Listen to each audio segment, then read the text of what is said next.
Imagine, a man hurling a solid leather ball Yeah. right at your head at like 95 miles an hour. Which is just terrifying to even think about. Right. And for well over a century, the only accepted response in this sport was to, put up a shield and just try to survive. Yeah, you take the hits, you tire the guy out, and you basically wait for safer conditions. Exactly. But today, we're looking at a guy, this 6'4" giant, who just decided that the best way to survive that onslaught was to drop the shield entirely. I'll totally drop it. Yeah, he'd step right out of his crease and charge directly at the guy throwing the ball. What's fascinating here is how it completely shatters the psychological dynamic of the confrontation. I mean, when you're the one holding the ball, your entire weapon is intimidation. Sure, you're the one dealing the damage. Exactly. But the moment the batsman turns the tables and aggressively walks toward you, that intimidation just vanishes. It's no longer just a physical contest. It becomes this profound psychological disruption. And that disruption is exactly what we are unpacking today. So welcome to the Deep Dive. We're exploring the life and career of Matthew Hayden, the legendary Australian cricketer. An absolute powerhouse of the game. He really was. And, the mission today isn't just to rattle off sports statistics. Even if you know nothing about cricket, we are going to deconstruct how one individual completely redefined a rigid, highly traditional role. Yeah, and what his journey from early, crushing failure to absolute global dominance can teach you about resilience, innovation, and leadership, regardless of what field you operate in. Because Matthew Hayden didn't just tweak the margins of modern cricket. No, he actively dismantled it from the inside out. I mean, he had the sheer physical size, obviously, but it was his complete disregard for conventional wisdom that created this perfect storm. He looked at a century of orthodoxy regarding how an opener should play and just, threw it straight in the bin. He really did. But, before you can change the world on a global stage, you have to be forged locally. So Hayden was born in October 1971 in a rural place called Kingaroy, Queensland. Right out in the country. Yeah, and he got his start the way a lot of Australian greats do, playing highly competitive, completely ruthless backyard cricket with his older brother Gary. Oh, backyard cricket is no joke. It's brutal. You can almost feel that environment. It's rural, it's competitive, and when you're the younger sibling, you are just fighting for survival. Yeah, that kind of environment breeds a very specific type of fierce, internalized determination. You learn early on that nobody is going to give you an inch. No freebies. Exactly.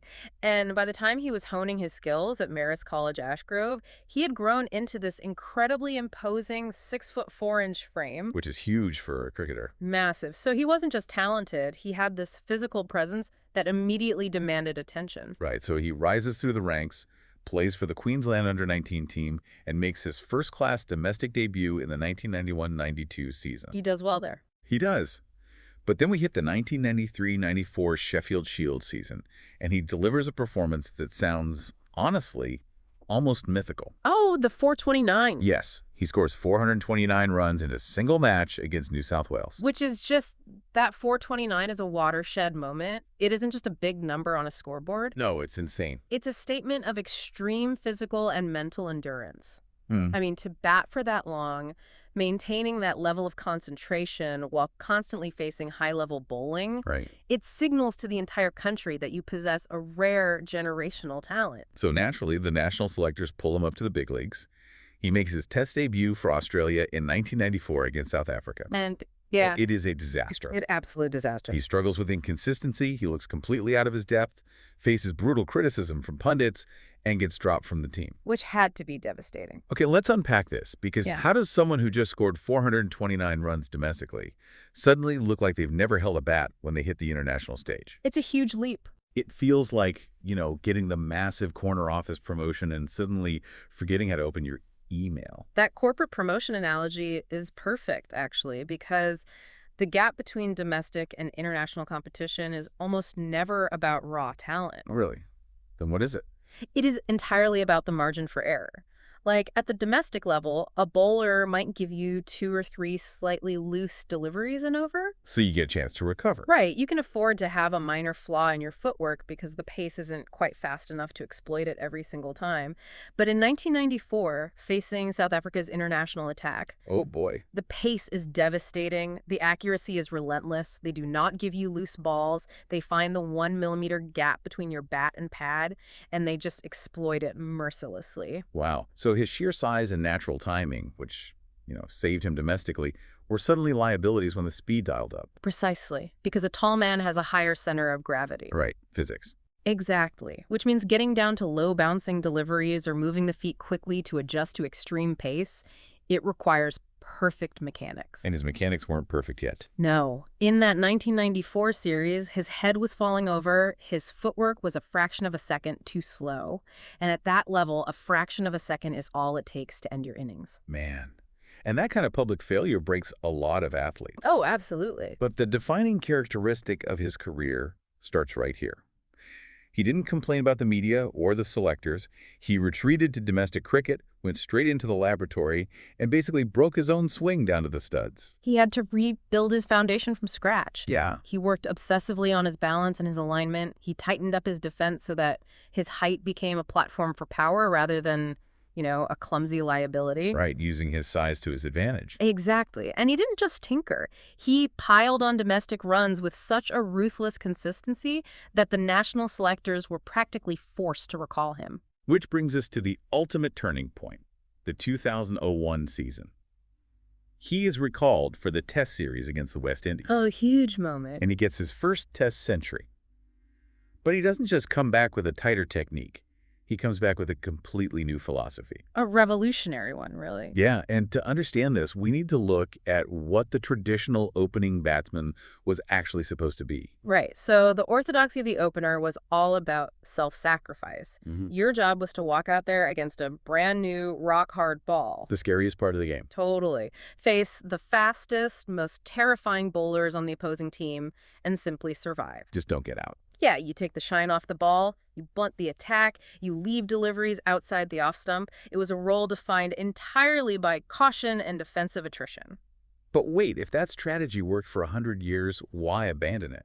I mean, swinging aggressively at a new ball that's hooping around at 90 miles an hour usually results in an edge to the slips. You're gone in the first over. Right, it's super risky. So how did he balance this new aggression without just blindly giving his wicket away? Because it wasn't blind aggression. It was calculated, mechanical disruption. Ah. This is where his time in the laboratory really paid off. Because he had tightened his defense, he could actually trust his base.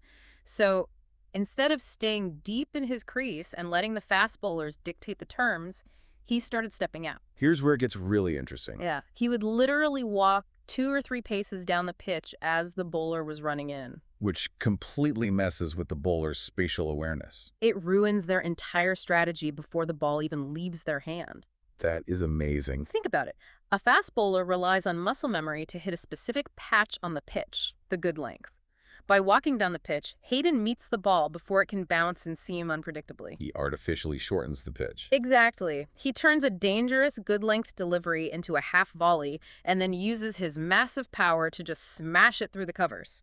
He essentially forces the bowler to change their trajectory mid-stride.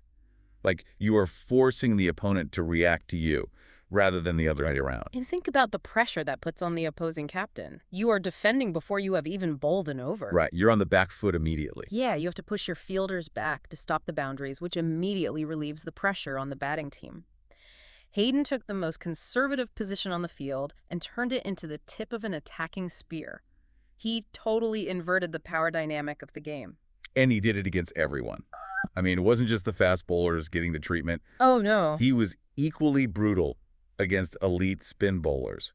He'd use his long reach to completely sweep them out of the attack. He just hit them right out of the attack. Yeah, because he fundamentally broke the bowler's psychology, the traditional ceiling for a batsman's score basically disappeared.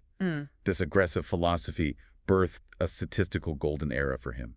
The numbers from this period are almost difficult to comprehend. I mean, in 2001, 2002, and 2003, he became the first Australian to score over 1,000 runs in a calendar year multiple times. That consistency is just wild.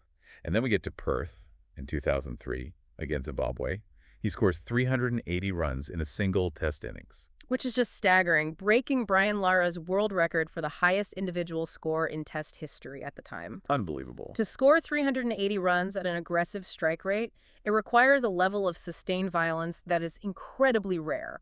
It wasn't just about accumulating runs, it was about totally demoralizing the opposition. Yeah, just breaking their will to play. Uh, And even though Lara reclaimed the record with a 400 a few months later, that 380 remains an iconic milestone. Absolutely. And Hayden brought this dominance to the most high-pressure cauldrons imaginable. Like, we look at the Ashes, he was an absolute monster. Oh, the Ashes, yeah. In the 2002-03 series against England, he scores 197 in the very first test at the Gabba. And that innings at the Gabba is a masterclass in setting the narrative. The first test of an Ashes series sets the psychological tone for the entire summer. Right, you have to dominate early. Yeah, and by coming out and bludgeoning nearly 200 runs, he sent a clear message to the English team. Basically, you cannot contain us. Australia went on to win that series 4-1, and Hayden's aggression at the top of the order was absolutely the catalyst. But, here is a critical nuance to his success. He did not do this in a vacuum. No, he didn't. His dominance was magnified by his legendary opening partnership with Justin Langer. I really want to dig into the psychology of this duo, because it is one of the most fascinating case studies in complementary strengths. It's so true. It is the classic dynamic of fire and ice, but implemented at the highest level of professional sports. Right. You have Hayden, this towering, aggressive powerhouse, constantly stepping out, taking the attack to the bowlers, looking to destroy their confidence. And at the other end, you have Langer, who is practically the definition of grit. I mean, a shorter, incredibly stubborn left-hander who was more than happy to just take body blows, leave the ball, and grind the bowler into the dirt. Exactly. And from a bowler's perspective, it is a total nightmare. I can imagine. You spend an over bowling to Langer, trying to break through his impenetrable old-school defense, and you get incredibly frustrated. Because he just will give an inch. Right. Then the strike rotates. Now you have to adjust your line and length to a 6'4" giant who's charging down the pitch trying to hit you into the grandstands. You never get to settle into a rhythm. It's brilliant. Langer absorbs the pressure, and Hayden cashes in on the bowler's frustration. Perfect synergy. And I want you listening to think about your own career, your own business, or your own creative projects right now. Like, who is your Justin Langer? That's a great question. Right. Who is the person whose cautious, meticulous grit balances out your wild, aggressive innovation? Finding the counterbalance isn't a sign of weakness. It is often the bedrock of sustained, long-term success. And that synergy between aggressive intent and solid foundation translated seamlessly across every format of the game. Like, in one-day internationals, the limited overs format Hayden's style was basically a cheat code. Oh, for sure. He played pivotal roles in Australia's World Cup victories in 2003 and 2007. The 2007 World Cup is a perfect example of this. He scores a century off just 66 balls against South Africa. Which is wild. At the time, that was the fastest century in World Cup history. Yeah. He is just dismantling elite bowling attacks for fun. But, this brings us to a really fascinating pivot in his narrative. Oh, yeah, this is my favorite part. Right, because we have painted a picture of a player known for brute force, controlled violence, and utterly destroying the confidence of anyone who bowled to him. Right, so you would naturally assume a guy with that job description is a ruthless, win-at-all-costs enforcer who probably alienates half the people he plays against. You would think so. But in 2009, he is awarded the ICC Spirit of Cricket Award. So what does this all mean? I am looking at this duality, and it feels almost contradictory. Like, how does the most intimidating batsman in the world win the ultimate award for sportsmanship? It speaks to a profound level of emotional intelligence and self-awareness, honestly. Okay, how so? Well, he understood that his physical presence and his aggressive shot selection were enough to intimidate the opposition. He didn't need to engage in petty sledging or cross the line into unsportsmanlike behavior. Ah, I see. His bat did all the talking. He possessed a deep, fundamental respect for the traditions of the game and for his opponents. He was a genuine, gentle giant. It reminds me of the concept that the most dangerous person in the room is often the quietest. Like, he didn't need to yell because everyone already knew what he was capable of. Absolutely. And that quiet confidence heavily shaped the culture of the Australian dressing room. He was instrumental in fostering an environment built on intense work ethic, but equally on camaraderie and mentorship. He was a real leader. He took it upon himself to guide the younger players coming into the squad, teaching them how to handle the immense pressure of international scrutiny. And his willingness to mentor wasn't confined to just the Australian dressing room. Let's talk about his relationship with India and the IPL, because this highlights a level of adaptability that a lot of veterans, they just lack. It is incredibly telling. If we connect this to the bigger picture, toward the latter part of his career, the Indian Premier League, the IPL, was launched. Right, a huge shift in the sport. Massive. This was a brand new, highly commercialized T20 format, and a lot of traditionalists and purists in the cricket world just scoffed at it. They hated it. Yeah, they thought it was a gimmick that undermined the purity of Test cricket. But Hayden, a guy who held the world record in Test cricket, dives right in. He signs with the Chennai Super Kings. Why make that jump so early? Because he was a forward thinker. He recognized that the geometry of the sport was changing. The IPL wasn't a gimmick, it was the future. Yeah, he saw where the wind was blowing.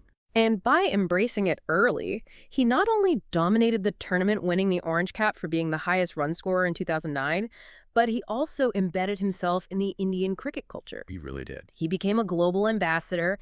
He took his mentorship skills and applied them to young Indian players, ensuring his influence extended far beyond Australian borders. He recognized the shifting landscape and adapted rather than fighting it, which perfectly sets up his second act. Yeah, his retirement. Right, because the intense, methodical focus that allows an elite athlete to dominate globally doesn't just evaporate the moment they retire in 2009. It simply finds a new target. Well, he retires with staggering numbers. Over 8,000 test runs at an average north of 50 and over 6,000 ODI runs. It's insane stats. And initially, his transition looks quite standard. He moves into the broadcast booth as a commentator. And he's great at it. He has this straightforward, honest style where he breaks down complex technical aspects so the audience can actually understand what's happening on the pitch. He's very accessible. Yeah, but commentary is exactly what you expect a former legend to do. Here is the part of his post-cricket life that I absolutely love. He pivots into writing cookbooks. Multiple cookbooks, yes. I have to admit, a guy known for bludgeoning fast bowlers suddenly writing about fresh, healthy culinary recipes sounds like a punchline. It's like a Navy SEAL retiring to become a master pastry chef. On the surface, it seems totally jarring, but if you look at the methodology, it makes perfect sense. Okay, I'm listening. How did Matthew Hayden succeed in cricket? By breaking down a bowler's technique into its component parts, understanding the variables, and applying a highly disciplined, passionate approach to mastering them. Right. Cooking at a high level requires the exact same skill set. You are deconstructing flavor profiles, understanding the chemistry of the ingredients, and executing a recipe with methodical precision. I love that. The methodology is the transferable skill.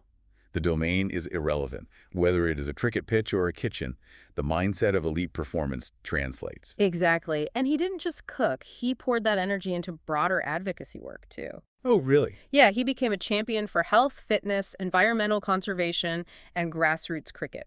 He applied his platform to leave the world slightly better than he found it. But, his biggest legacy remains on the field, visible in the players who came after him. His revolutionary style didn't just win games in the 2000s.